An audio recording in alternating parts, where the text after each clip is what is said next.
há 15 dias atrás eu falei sobre o poder da oração. E nós olhamos para dois exemplos, né? O exemplo de Moisés, quando ele erguia os seus braços em oração, o povo prevalecia na batalha. E Arão e Ur sustentaram os seus braços, né? Para que ele pudesse continuar de braços erguidos até que o povo de Israel prevalecesse contra os seus inimigos. O outro exemplo que eu dei foi o exemplo de Josué. Quando Josué estava na batalha, ele agora como líder da nação de Israel, e para prevalecer contra os inimigos, ele faz uma oração ousada. Ele orou para que Deus parasse o sol, né?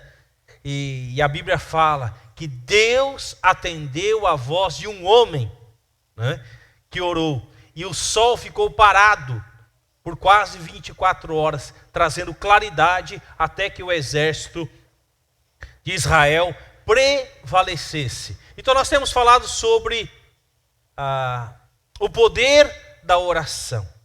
Durante a semana estivemos aqui clamando. Por quê? Porque nós acreditamos na oração. Não somente individual, não somente familiar, mas principalmente pela oração coletiva, né? E a palavra de Deus, ela nos deixa muitos exemplos, tanto no Antigo Testamento como no Novo Testamento, sobre a importância da oração. Eu não sei qual o valor que você dá à oração. Eu tenho vivenciado muitas e muitas experiências na minha caminhada com o Senhor como resultado da oração.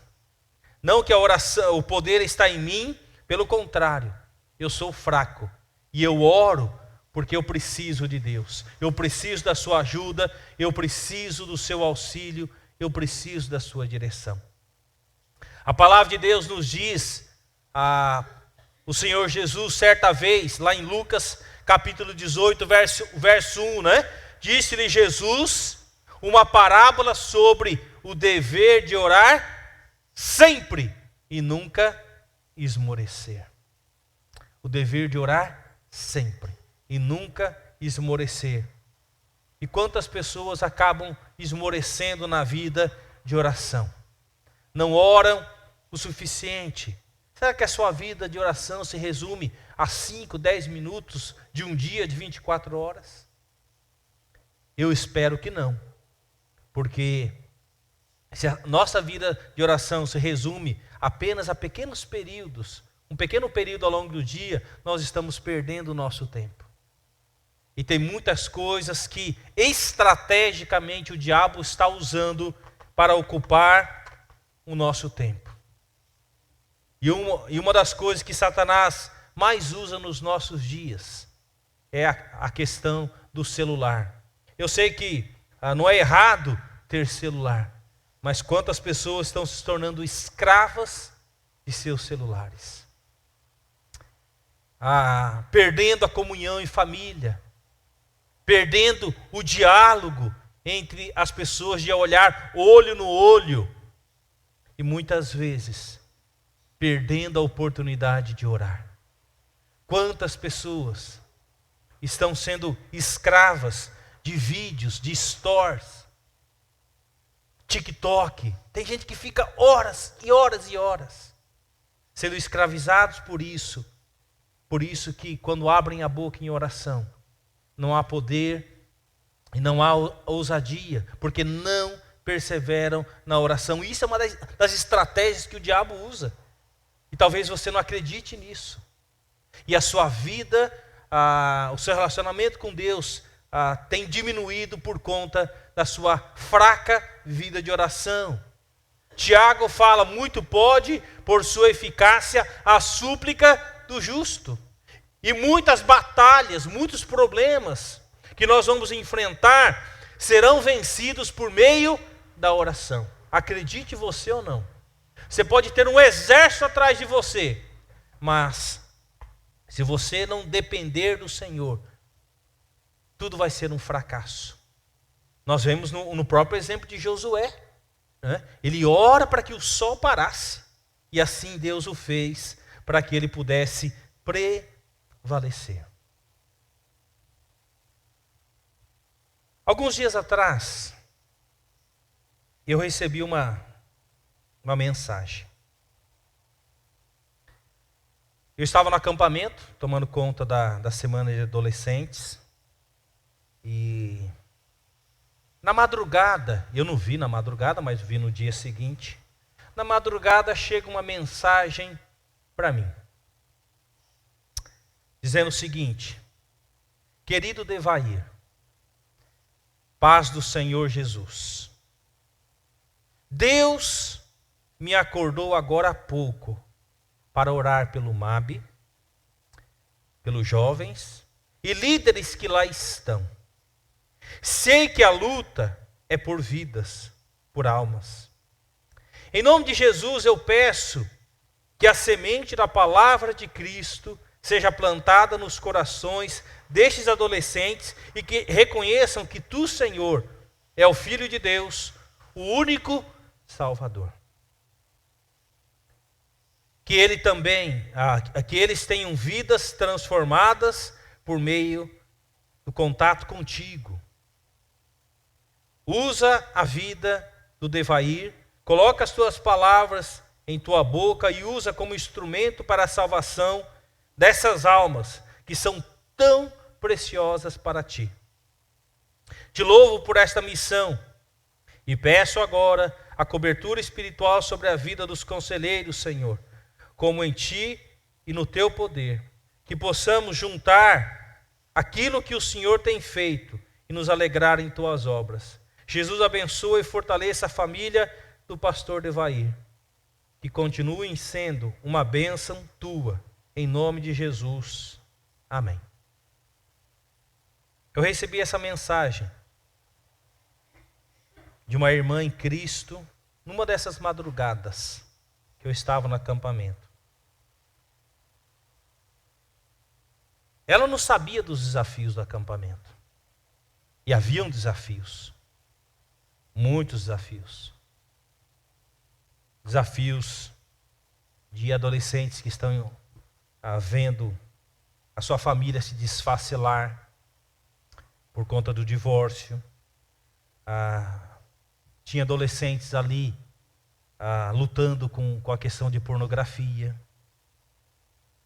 Um dos jovens em particular que estava ali, ele estava lutando para que Deus o libertasse das drogas e do cigarro, um adolescente. E outros problemas. Então havia uma grande luta espiritual, mesmo ela não sabendo. Essa irmã, eu a vi crescendo no acampamento. Ainda como adolescente, eu vi ela crescer, se formar, voltar para sua casa, continuar o seu curso, se casar, ter um filho, e hoje o seu filho está com 9 anos de idade. Mas o que vocês não sabem, alguns sabem porque eu falei na reunião de oração essa semana. O que vocês não sabem é que esta irmã que me mandou essa mensagem esses dias, ela está lutando com câncer terminal. Um câncer que, humanamente falando, não tem muito o que fazer. E na quinta-feira ela estava com muita dor por conta das sequelas desse câncer. Uma jovem que ama a Deus, que cresceu amando a palavra de Deus. E quando você pega o conteúdo da sua oração, não é uma oração superficial. É uma oração com conteúdo. Uma oração de alguém que tem profunda intimidade com Deus. E ela ora com autoridade, porque ela tem intimidade com Deus. Com certeza ela tem preparado o seu marido e o seu filhinho, porque ela sabe que os seus dias são muito breves. A qualquer dia, nós podemos ter notícia a respeito dessa irmã, que deve ter por volta aí de 42, 43 anos. Eu acho que não tem mais que isso, mais do que 45 anos. E eu fiquei profundamente consternado quando eu recebi esta mensagem. Não foi uma oferta de R$1 milhão, 2 bilhões, ou o que quer que seja. Não. Foi uma oração de uma jovem que está lutando contra uma doença terrível, tendo dores muitas vezes homéricas, que nem a morfina é capaz de aliviar. Mas eu vejo a maturidade da sua fé, e eu vejo a maturidade da sua confiança, porque ela sabe que essa dor dela, esse sofrimento dela, vai ter um fim. Mas ela vai ter uma eternidade na presença do Senhor. Quantas pessoas que por bem menos estão reclamando da vida, estão murmurando, não tem vontade de orar, não tem vontade de ler a Bíblia, não tem vontade de dar testemunho, muitas vezes não tem vontade nem de vir à igreja. E são mensagens como essa que me fortalecem na minha fé, na minha caminhada com o Senhor, sem saber o que vai acontecer no futuro. E eu queria falar dessa irmã, ao iniciar essa mensagem, para mostrar como que a fé de uma pessoa, mesmo diante da provação, uma pessoa que ama Deus, é fortalecida. Tem pessoas que por bem menos querem tirar a própria vida, reclamam das coisas da vida, reclamam porque Deus está agindo dessa forma. Mas uma fé madura, ela confia, ela sabe em quem ela tem crido. E como diz aqui Tiago, muito pode por sua eficácia a súplica do justo. E você pode ter certeza, se houve milagre, houve quebrantamento, vidas transformadas ao longo daquela semana, com certeza é fruto não somente da oração dessa moça, mas de outros crentes fiéis ao redor do mundo que oram e que clamam com fé. Ao longo da minha caminhada com Deus, sempre teve pessoas que muitas vezes me ligavam, me mandavam mensagem dizendo: eu estou orando por você, eu estou orando por você, eu estou orando pelo ministério aí em Cosmópolis. E é isso que tem nos sustentado, é isso que tem nos fortalecido na nossa fé. A minha pergunta nessa série, deixa eu ver aqui, acho que eu acabei errando aqui, só um minutinho. Só colocar no lugar certo aqui. É se nós realmente acreditamos no poder da oração. Se nós acreditamos no poder da oração. Agora foi. Né? Você acredita que Deus pode? Eu creio que Deus pode curar essa irmã. Mas Deus também pode levá-la. E ela não ser curada. E Deus vai continuar sendo Deus, Ele vai continuar sendo soberano, Ele vai cuidar do marido dela, Ele vai cuidar do filho dela. Ele continuará sendo bom, Ele continuará sendo Deus. E essa irmã sempre me fortaleceu na fé. Eu lembro que quando nós estávamos na oportunidade do Jonathan ir para São Paulo fazer faculdade, essa foi uma das irmãs que nos procurou e disse: se necessário for, nós temos aqui um lugar que nós podemos ver a possibilidade do Jonathan ficar aqui.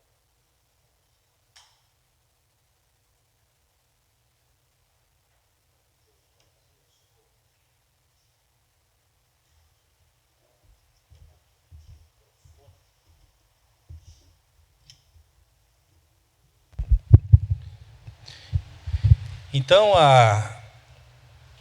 eu vejo que quando ela também se ofereceu para nos ajudar, se o Jonathan precisasse ir para São Paulo para cuidar dele. Então, a sua fé, eu tenho visto crescendo ao longo de todos os anos, desde que eu a conheço como adolescente. E hoje eu gostaria de olhar com os irmãos sobre o desafio de Elias. Eu queria te convidar a abrir lá em 1 Reis, capítulo 17. E rapidamente eu quero falar sobre a vida de oração deste homem, chamado Elias. E um dos textos do Novo Testamento que fala a respeito de Elias é Tiago. Tiago, quando escreveu a sua carta, ele fez uma citação a respeito de Elias. E olha só o que é dito a respeito de Elias, por Tiago. Elias era homem como nós, como eu e como você. Ele orou fervorosamente para que não chovesse, e não choveu sobre a terra durante 3 anos e meio. Orou outra vez, e o céu enviou chuva, e a terra produziu os seus frutos. Então a palavra de Deus, Tiago, muitos anos depois, ele fala a respeito de um homem chamado Elias, humano como eu e você, mas um homem que ousou orar. E a Bíblia fala que esse homem orou para que não chovesse, e durante 3 anos e 6 meses não caiu uma gota de chuva sobre a terra. Este é o homem que eu gostaria de falar um pouquinho dele nesta noite. Alguns fatos interessantes a respeito de Elias. O profeta Elias foi um homem poderosamente usado por Deus. Exerceu o seu ministério no período mais sombrio da história de Israel. Corajosamente confrontou o rei Acabe e a sua esposa Jezabel, os profetas de Baal e o povo apóstata de Israel. Elias, ele foi um profeta num período mais difícil da história, porque o rei era o rei Acabe. A sua esposa era uma mulher diabólica chamada Jezabel. E quando o rei Acabe se casa com essa mulher, ela traz os ídolos do seu país onde ela morava para dentro da nação de Israel, para que esses ídolos também fossem adorados. Um deles se chamava Baal. E ela era uma mulher tão influenciadora, e o seu marido tão banana, que acabou aceitando, né, a força dela, a imposição dela. E o povo de Israel acaba se apostatando, se afastando do Senhor. E nós que conhecemos a palavra de Deus, um dos mandamentos que está na lei do Senhor, dos 10 mandamentos, é que não farás para ti imagem de escultura. Não adorarás a outro Deus. Devemos prestar culto somente a Deus. E aqui, o rei de Israel, ele está desobedecendo uma ordem clara da palavra de Deus. Consequentemente, o povo de Israel também se afasta do Senhor, deixa de buscar o único e verdadeiro Deus para adorar esse falso Deus chamado Baal. E muitas das idolatrias do Antigo Testamento, uma das coisas que eles faziam, não era somente as sacerdotisas sexuais, mas muitas vezes haviam cultos de sacrifício, onde crianças eram sacrificadas a esses deuses. Aí você fala, nossa, mas que absurdo, como que o povo aceitava esse tipo de coisa?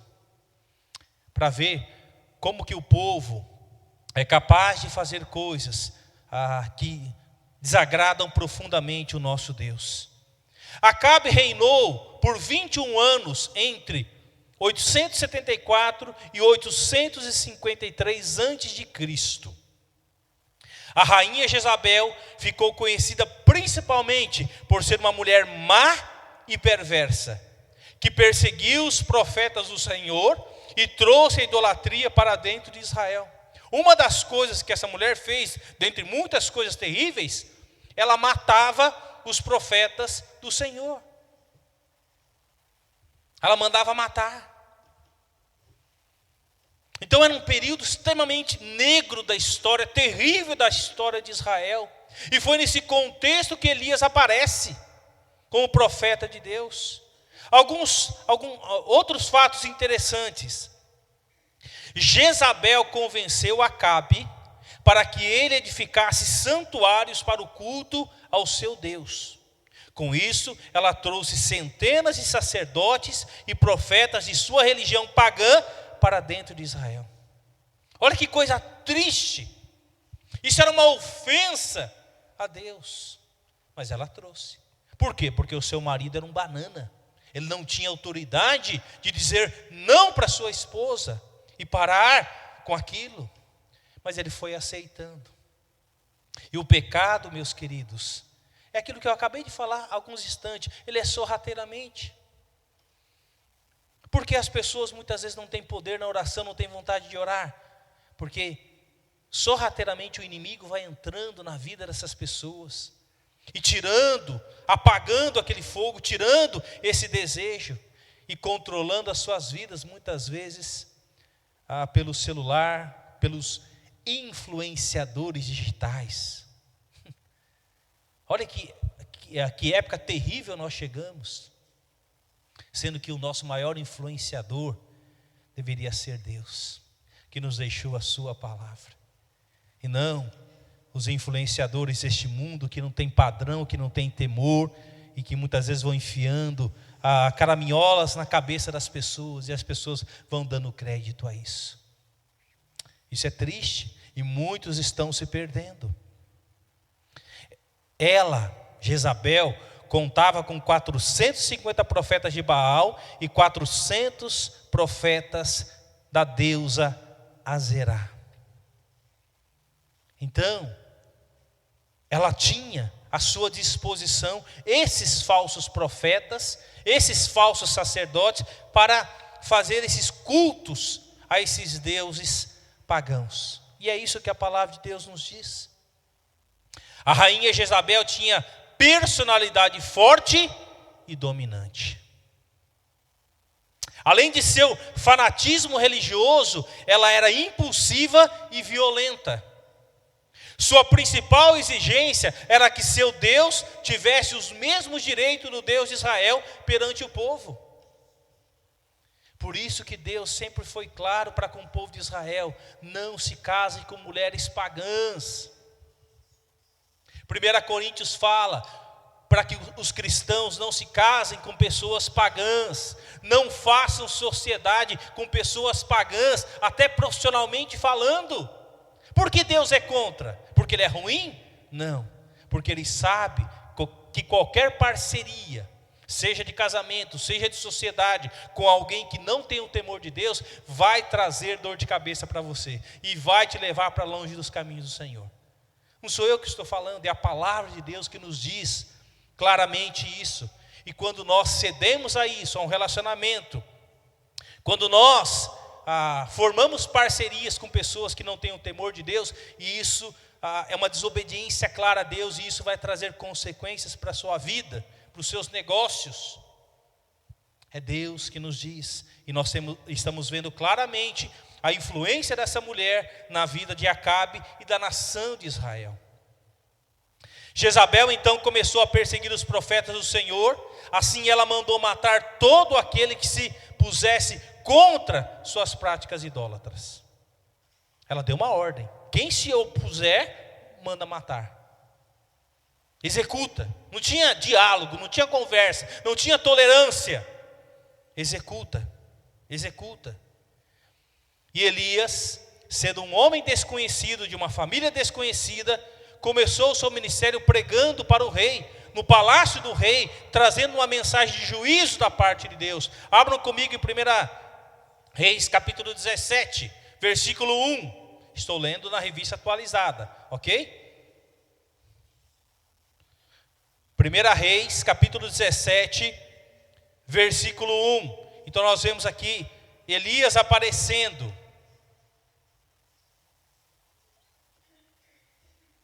Então Elias, o tesbita dos moradores de Gileade, disse a Acabe: tão certo como vive o Senhor, Deus de Israel, perante cuja face estou, nem orvalho, nem chuva haverá nestes anos, segundo a minha palavra.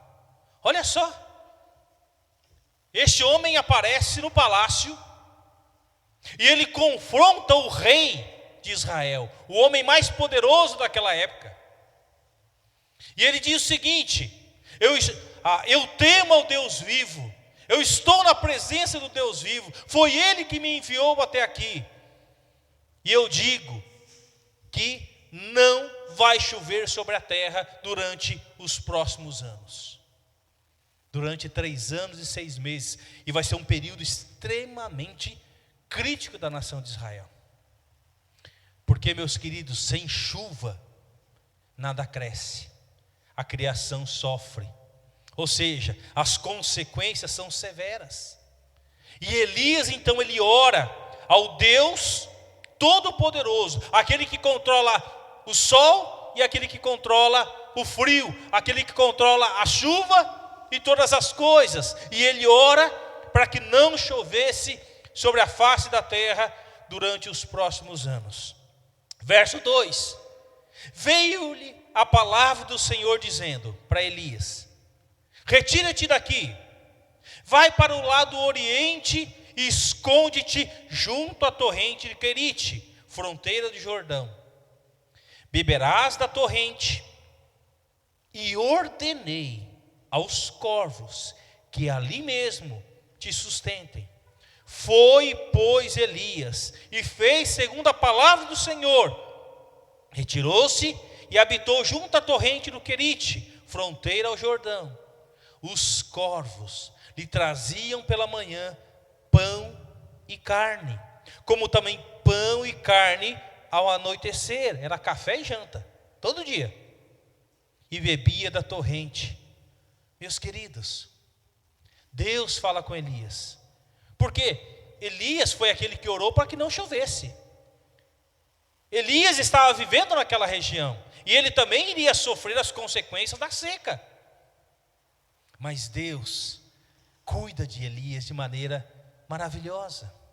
Assim como Deus cuida dos seus filhos quando eles decidem obedecer a sua palavra. Aqueles que decidem buscar ao Senhor de todo o seu coração, Deus cuida. Ao longo desses anos de ministério, eu ouvi muitas vezes pessoas dizendo: você é louco, Devair, você é louco por deixar o seu trabalho, sua profissão, para servir a Deus, para ser pastor de uma igreja. Você vai passar fome, você vai passar dificuldade, você vai passar, você não vai aguentar. Eu sei que as lutas são grandes, mas sabe, meus queridos, Deus tem cuidado, porque Ele é fiel. Não somente de mim, mas de todos aqueles que decidem obedecer a Deus e a sua palavra. E Elias obedeceu a palavra de Deus aqui, porque Deus falou com ele, e ele obedeceu. E Deus ordenou, levou ele para um lugar da terra, onde tinha um riachinho que corria ali. Falou: você vai beber dessa água aí, desse riachinho. E todos os dias, a palavra fala, eu ordenei, Deus ordenou os corvos, que pela manhã e pela tarde, trouxessem no bico, o quê? Pão e carne. Pão e carne. Todos os dias, de manhã e de noite. Deus cuidando da vida do seu filho, que decide obedecer a sua palavra. É Deus que ordena. Não somos nós que ordenamos. Não acredite na teologia da prosperidade.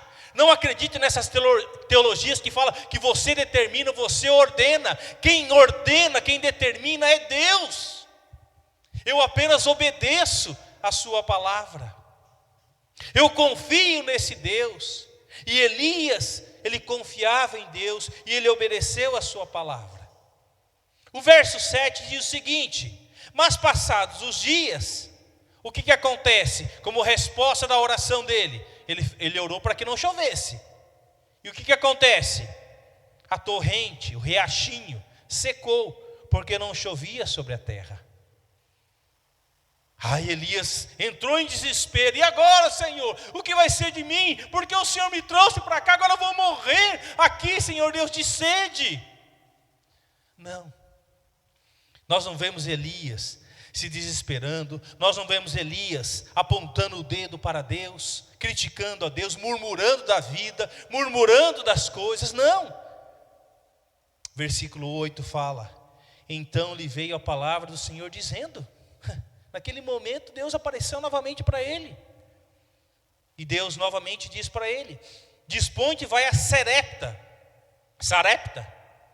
que pertence a Sidom, e demora-te ali, onde ordenei a uma mulher viúva que te dê comida. Novamente a palavra ordenei aparece. Aqui nós vemos Deus ordenando para os corvos trazerem pão e carne. Agora Deus está dizendo: eu ordenei uma viúva que sustente você. Talvez você pense: então é uma viúva rica, né? Tem muita gente querendo casar com viúva rica, né? Para viver a vida boa o resto da vida. Mas esta viúva não era rica. Pelo contrário, era uma viúva bem pobre. Versículo 10: então ele se levantou, olha a obediência de Elias, e foi a Sarepta. Chegando à porta da cidade, estava ali uma mulher viúva apanhando lenha. Ele a chamou e lhe disse: traze-me, peço-te, uma vasilha de água para eu beber. Indo ela a buscá-la, ele a chamou e lhe disse: traze-me também um bocado de pão na tua mão. Porém ela respondeu: olha só a sinceridade, a honestidade desta mulher. E ela disse para aquele homem: tão certo como vive o Senhor, teu Deus, nada tenho cozido, há somente um punhado de farinha numa panela e um pouco de azeite na botija. E vês aqui, apanhei 2 cavacos, algumas madeirinhas, né? E vou preparar o resto da comida para mim e para meu filho. Comê-lo-emos e morreremos. Essa era a realidade daquela mulher. Os seus recursos estavam chegando ao fim. Não tem mais. O que eu tenho aqui é tão pouco que dá para fazer um pãozinho para mim e para o meu filho, e depois não tem mais, acabou. Verso 13 fala: Elias lhe disse: não temas, não tenha medo, vai e faze o que disseste, mas primeiro faze-o para mim, um bolo pequeno, e traze-mo aqui fora, depois farás a ti mesmo e para teu filho. E aqui eu aprendo uma lição, mais uma, né? Primeiro lugar é para o Senhor. Primeiro lugar é do Senhor. Tudo que eu tenho, em primeiro lugar, tem que ser para o Senhor. Isso tem a ver também com os recursos financeiros que eu e você recebemos. O primeiro é do Senhor. Ela poderia muito bem falar: não, eu vou fazer, eu vou comer, se sobrar eu dou para você. Não. A Bíblia fala, verso 15: foi ela e fez segundo a palavra de Elias. Assim comeram ela e a casa muitos dias. Mas peraí, a farinha que ela tinha não era só fazer um bocadinho e acabou? Mas o texto está falando que eles comeram muitos dias. Porque o versículo 16 fala: da panela a farinha não se acabou, e da botija o azeite não faltou, segundo a palavra do Senhor por intermédio de Elias. Depois disso, Olha que coisa linda. Deus foi multiplicando a farinha e o azeite para que não faltasse. Sabe por quê? Porque ela deu em primeiro lugar ao Senhor. Quando nós somos fiéis ao nosso Deus, Ele é fiel e Ele multiplica os recursos. Talvez você possa se perguntar: mas pastor, Deus não precisa do nosso dinheiro. É verdade, Deus não precisa. Mas a fidelidade em investir na obra do Senhor, para que a palavra de Deus alcance, Deus multiplica. É esse tipo de fidelidade que Deus quer no coração dos filhos de Deus.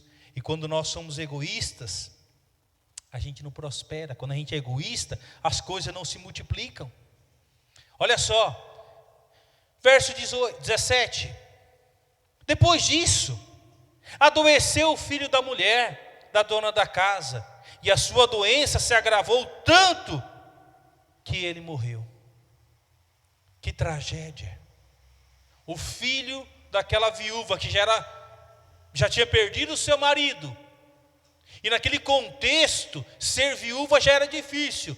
E ainda, o único filho morrer era uma tragédia. Por quê? Porque aquele filho queria cuidar dela na velhice. Mas agora o menino adoece e ele morre. Que tragédia. Aquela mulher que foi obediente, fez aquilo que o profeta disse, e agora ela vê o seu filho morrendo. Isso mostra para mim e para você, não é porque nós somos fiéis que nós não iremos passar por dificuldades, por lutas, por doenças, por câncer e por qualquer outro tipo de doença. O exemplo dessa moça que eu acabei de ler para vocês. Essa mulher enfrentou a morte do seu filho. Versículo 19. Ele lhe disse, Elias, dá-me o teu filho. Tomou nos braços dela e o levou para cima, ao quarto, onde ele mesmo se hospedava, e deitou o menino em sua cama. Então clamou ao Senhor. Elias era um homem de oração. E disse: ó Senhor, meu Deus, também até a esta viúva, com quem me hospedo, afligiste, matando o filho? E estendendo-se 3 vezes sobre o menino, clamou ao Senhor e disse: ó Senhor, meu Deus, rogo-te, que faça a alma deste menino tornar a entrar nele. Verso 20. O Senhor atendeu a voz de Elias, e a alma do menino tornou a entrar nele, e ele reviveu. Quem tira a vida é o Senhor, quem dá vida é o Senhor. E Deus fez a alma daquele menino voltar ao corpo daquele menino que estava morto, e ele reviveu. Elias tomou o menino e o trouxe do quarto à casa, e o deu à sua mãe, e lhe disse: vê, teu filho vive. Então a mulher disse a Elias, olha a declaração que ela faz: nisto conheço agora que tu és homem de Deus, e que a palavra do Senhor na tua boca é verdade. Possivelmente aquela mulher estava admirada com o milagre da multiplicação da farinha e do azeite. Mas possivelmente essa mulher ainda não era convertida. E ela se converte ao Senhor quando ela vê o seu menino ressuscitado. E ela faz essa declaração tão preciosa da palavra de Deus: conheço agora que tu és homem de Deus, e que a palavra do Senhor na tua boca é verdade. Elias, ele ousou orar ao Deus que dá vida.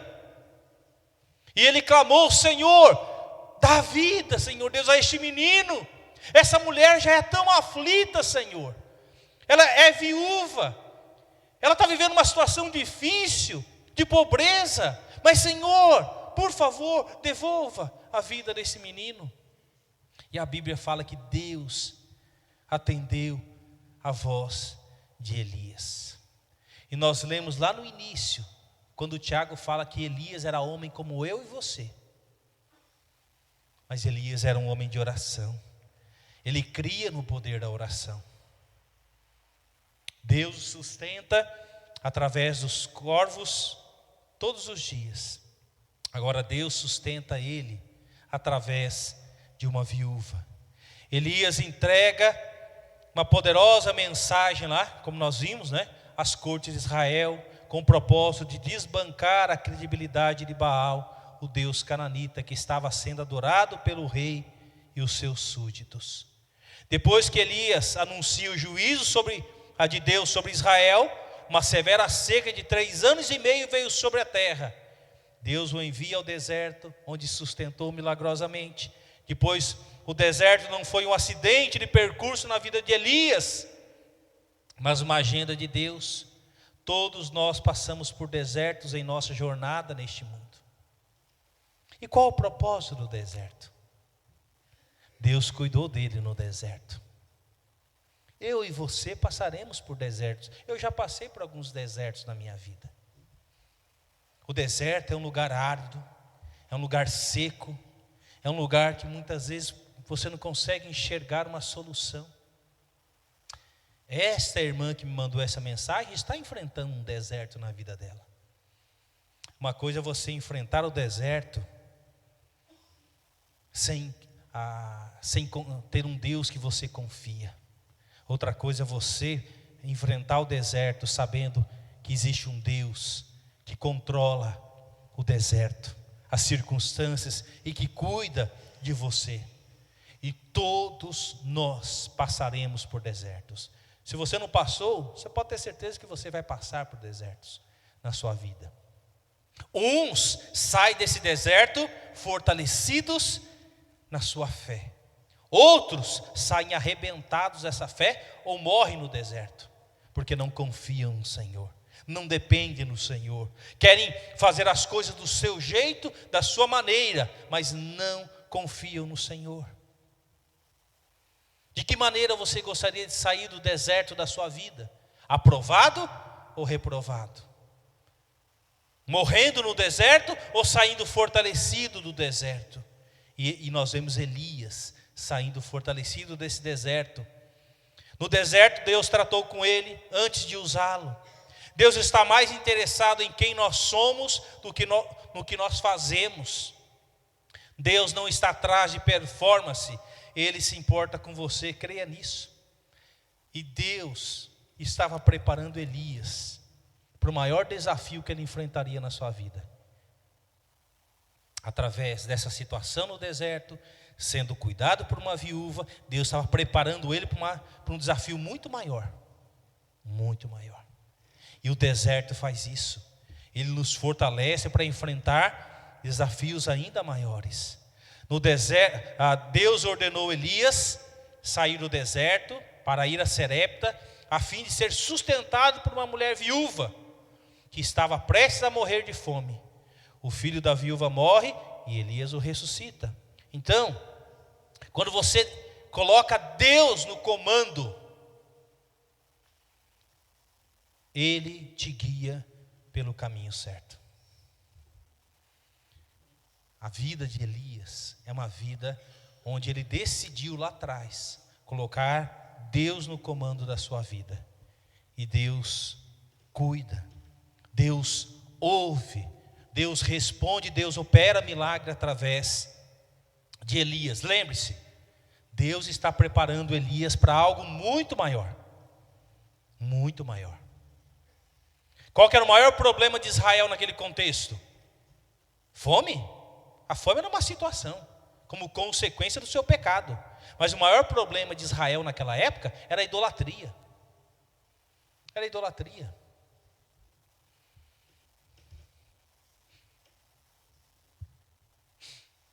Qual o maior problema das pessoas hoje? Qual o seu maior problema? Talvez não falte pão nem água na sua casa. Talvez não falte conforto e tantas outras coisas mais, porque Deus tem permitido isso. Mas talvez o seu problema é outro. Talvez o seu problema, a sua maior luta, e Deus sabe que é contra o pecado. Talvez a sua maior luta é contra a frieza espiritual. O desejo de ler a palavra de Deus. O desejo de compartilhar do amor de Deus com o próximo. O desejo de sair da sua zona de conforto. Talvez você ouvindo semana passada o Genivaldo, talvez você passou pela sua cabeça: o cara é louco. O cara está com quase 60 anos, com deficiência na perna, com dificuldades. E ele agora está levando a sua esposa e seus filhos para uma outra realidade, bem mais difícil do que ele vive agora. O cara é louco. Será que ele é louco? Ou porque ele tem convicção de que Deus vai cuidar dele lá, como cuidou até aqui? Então, meus queridos, quando você coloca Deus no comando, Ele guia pelo caminho certo. E Deus estava preparando Elias para um grande desafio. O maior desafio era confrontar os deuses falsos que Jezabel trouxe para a terra de Israel. Deus preparou Elias 3 anos e meio para usá-lo num único dia, no Monte Carmelo. Ali Elias confrontou Acabe, o rei de Israel, chamando-o de perturbador.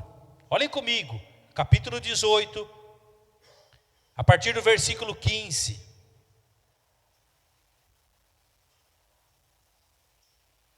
Disse Elias: tão certo como vive o Senhor dos exércitos, perante cuja face estou, deveras hoje me apresentarei a ele, porque durante esse tempo todo ele não apareceu para Acabe. E sabe o que aconteceu nesses 3 anos e meio? Acabe estava à caça de Elias, e ele não o encontrou, porque ele queria fazer o que com Elias? Matá-lo, porque ele era o causador de toda aquela situação terrível de seca que estava acontecendo sobre a terra de Israel. Ele era o causador.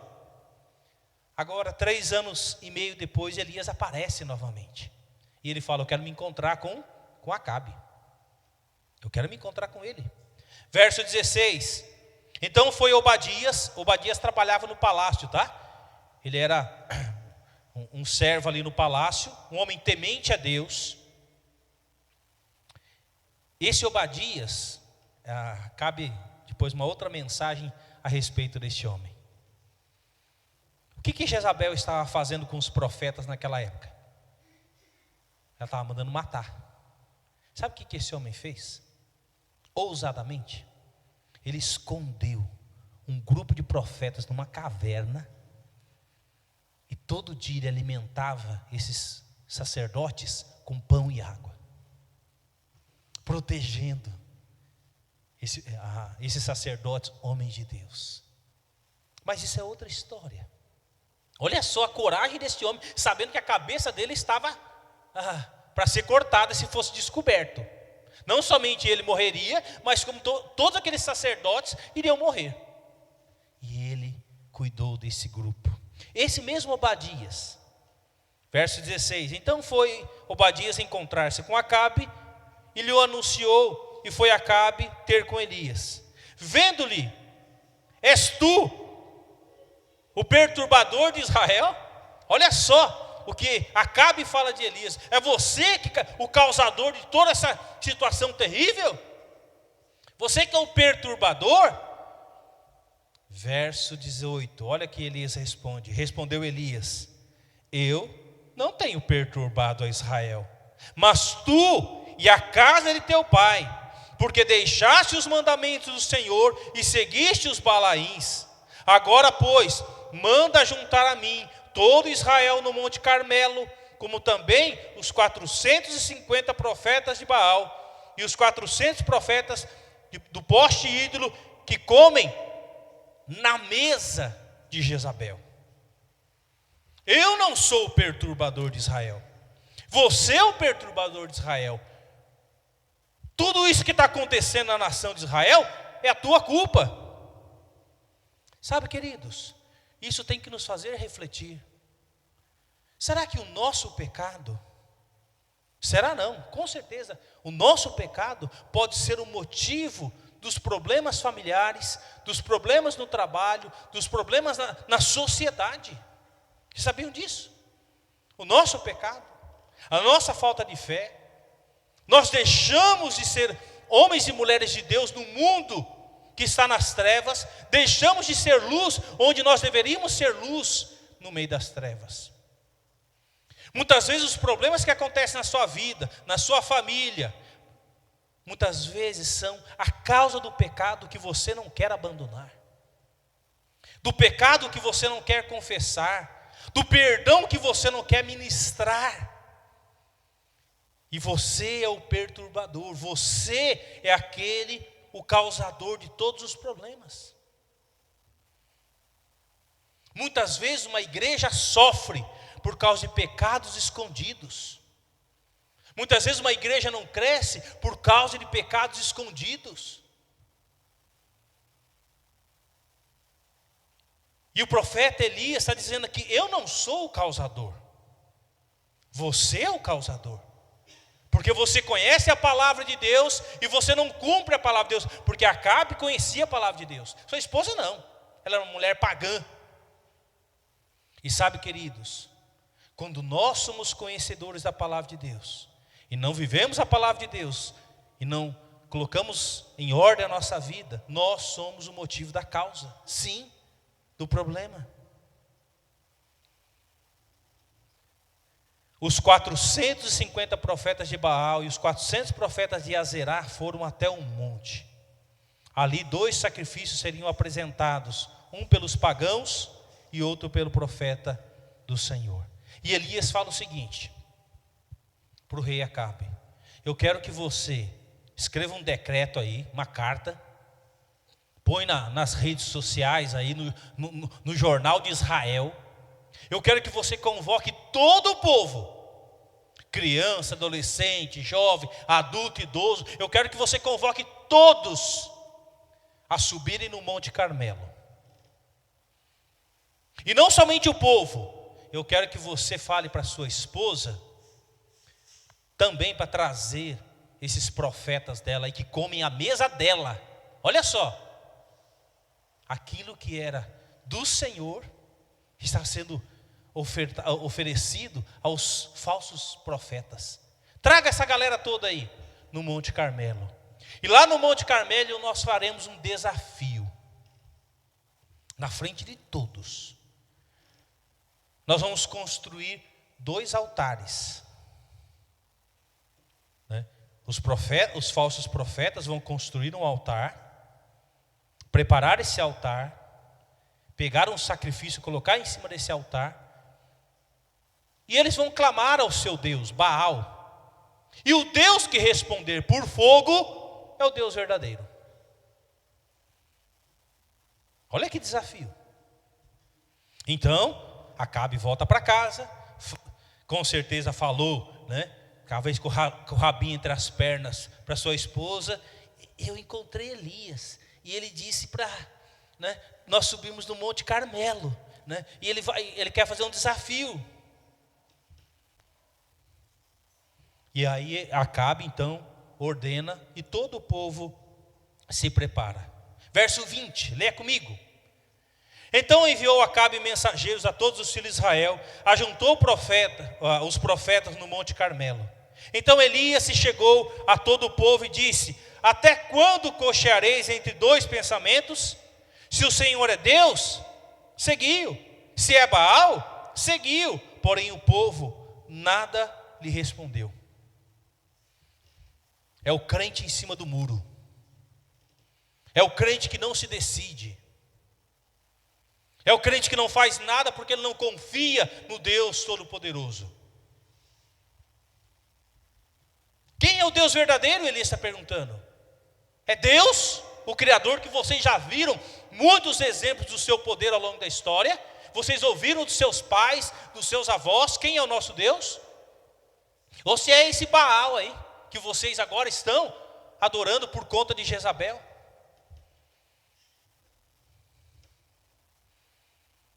Deus não tem filhos em cima do muro. Ou você é filho ou você não é filho. Ou você é crente ou você não é crente. Ou você confia ou você não confia. E Elias então está confrontando aquele povo. E o povo nada lhe respondeu. Verso 22, então disse Elias ao povo: se eu fiquei dos profetas do Senhor, e os profetas de Baal são 450 homens, deixe-nos, pois, 2 novilhos, escolham eles para si um dos novilhos, e dividindo-o em pedaços, o ponham sobre a lenha, porém não lhe metam fogo. Eu prepararei outro novilho, e o porei sobre a lenha, e não lhe meterei fogo. Então, invocai o nome do vosso Deus, e eu invocarei o nome do Senhor. E há de ser que o Deus que responder por fogo, esse é que é Deus. E todo o povo respondeu e disse: é boa esta palavra. Disse Elias aos profetas de Baal: escolhei para vós outros um dos novilhos, e preparai-o primeiro, porque sois muitos, e invocai o nome do vosso Deus, e não lhe metais fogo. Tomaram o novilho que lhe fora dado, prepararam e invocaram o nome de Baal, desde a manhã até o meio-dia, dizendo: ah, Baal, responde-nos. Porém não havia uma voz que respondesse. Manquejando, se movimentavam ao redor do altar que tinham feito. Ao meio-dia, Elias zombava deles, dizendo: clamai em altas vozes, porque ele é Deus, letra minúscula. Pode ser que esteja meditando, ou atendendo à necessidade, ou de viagem, ou a dormir, e despertará. E eles clamavam em altas vozes, e se retalhavam. Eles começaram agora a se cortar. Começaram a se cortar, derramar sangue do corpo deles, né? Com facas e lancetas, segundo o seu costume, até derramarem sangue. Olha só que situação. Passado o meio-dia, profetizaram eles, até que a oferta de manjares se oferecesse, porém não houve voz, nem resposta, nem atenção alguma.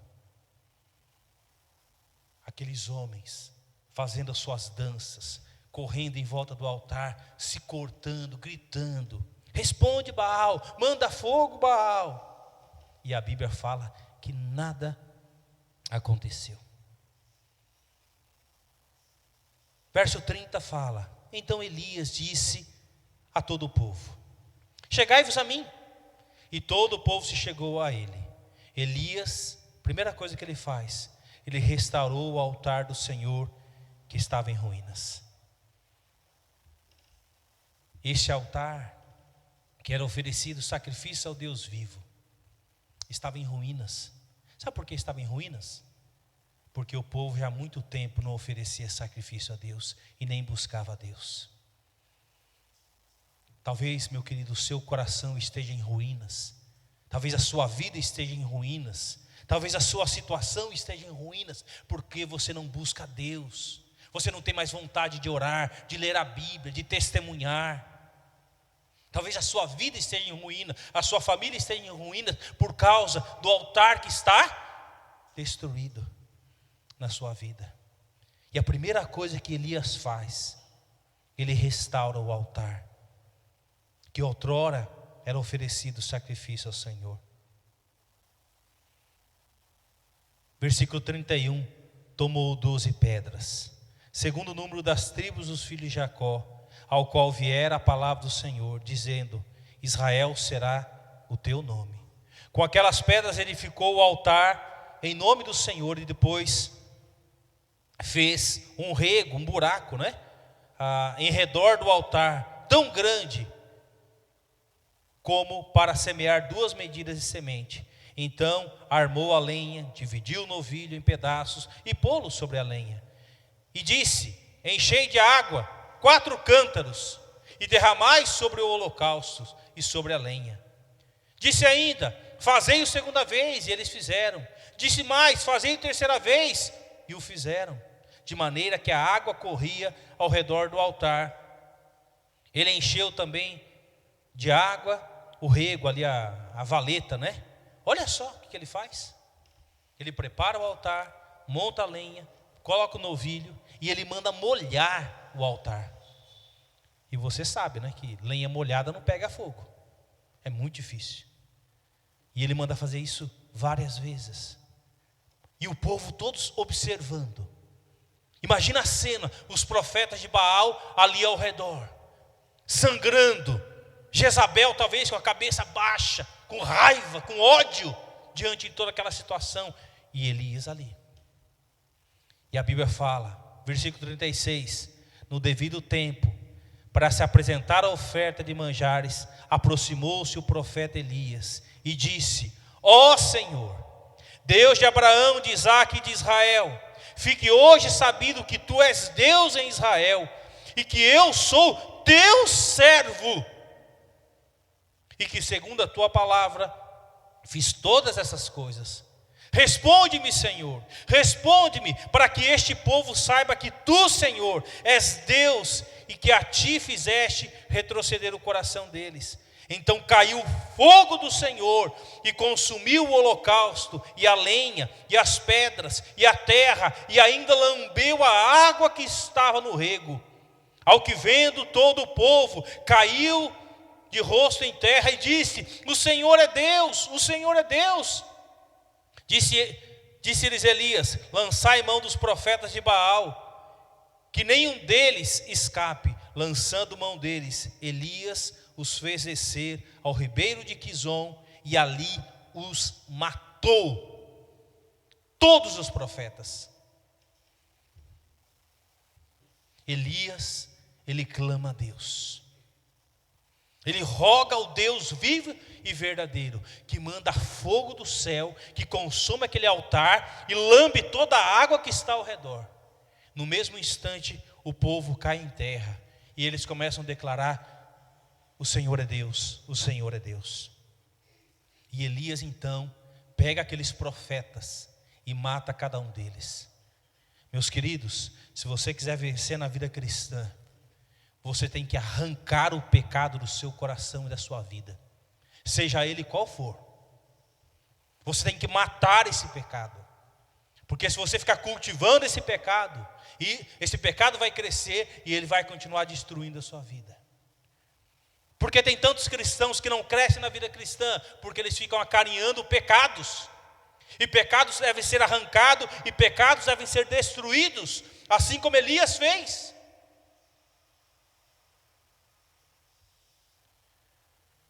Ninguém poderia queimar os sacrifícios como nós vemos, né? Os profetas de Baal fizeram tudo o que puderam, mas nada aconteceu. Elias então consertou o altar do Senhor que estava quebrado e pediu que derramassem água sobre o holocausto. A minha pergunta é: o que você precisa consertar na sua vida hoje? Não é amanhã, é hoje. Também confrontou o povo que ficava indeciso entre dois pensamentos. Ainda confrontou os profetas de Baal, chamando-os para o desafio: venham comigo, venham ver qual é o Deus vivo. Depois que o profeta Elias restaurou o altar do Senhor que estava em ruínas, ele orou e desceu fogo do céu. Ah, como eu queria estar ali naquele momento, vendo aquele fogo descendo do céu e consumindo aquele altar. Imagina o espanto com que ficou o povo, o espanto que ficou aqueles profetas e Jezabel e Acabe. Elias, ele era um homem de oração. O mesmo Elias que havia orado para Deus reter as chuvas, ressuscita o menino. Agora ele ora para Deus enviar o fogo e provar que somente o Senhor é Deus. Depois que Elias triunfa sobre os profetas de Baal, tirando-os do caminho, ele sobe para o alto do monte. E ali com o rosto em terra, ele ora a Deus, clamando pelas chuvas restauradoras. Olhem comigo. A partir do versículo 41. Então disse Elias a Acabe: sobe, come e bebe, porque já se ouve ruído de abundante chuva. Subiu Acabe a comer e beber, Elias, porém, subiu ao cimo do Carmelo, e encurvado para a terra, meteu o rosto entre os joelhos, e disse ao seu moço, aquele que acompanhava ele, o seu braço direito: sobe e olha para o lado do mar. Ele subiu, olhou e disse: não há nada. Então lhe disse Elias: volta. E assim por 7 vezes. A 7ª vez disse: eis que levanta do mar uma nuvem pequena, como a palma da mão do homem. Então disse ele: sobe e dize a Acabe: aparelha o teu carro e desce, para que a chuva não te detenha. Dentre em pouco os céus se enegreceram, com nuvens e vento, e caiu grande chuva. Acabe subiu ao carro e foi para Jezreel. Elias disse: prepara, porque a chuva vai vir. 3 anos e meio, que não caiu uma gota sobre a face da terra.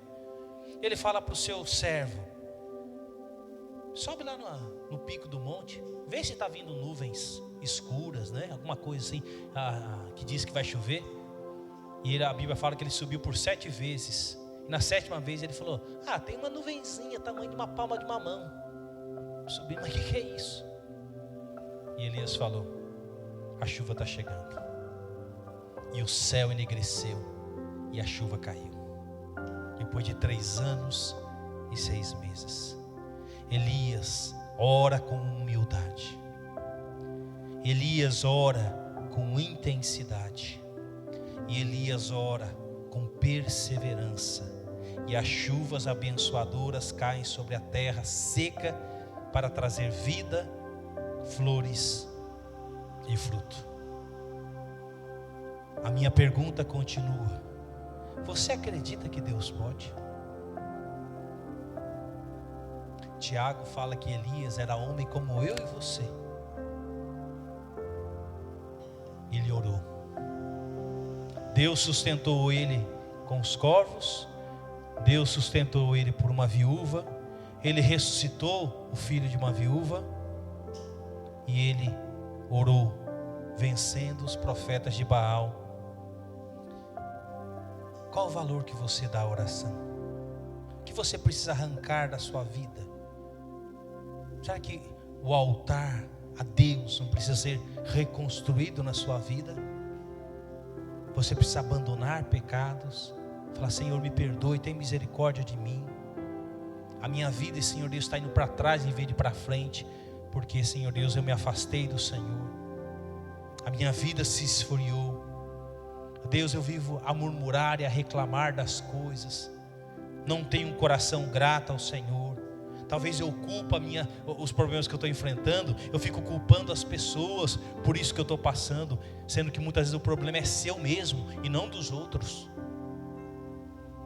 E eu encerro com essa frase: melhorou? Melhorei. Então as coisas vão melhorar quando você orar de coração. E não orar por simples religiosidade, mas orar de coração. Melhorou? Melhorei. Então vamos orar. Querido Deus, obrigado pela tua palavra, Senhor. Em nome de Jesus, que ninguém saia daqui, ó Deus, da mesma forma como entrou. Elias, ó Deus, ele era um profeta ousado, de fé, de oração, que confiava no Deus Todo-Poderoso.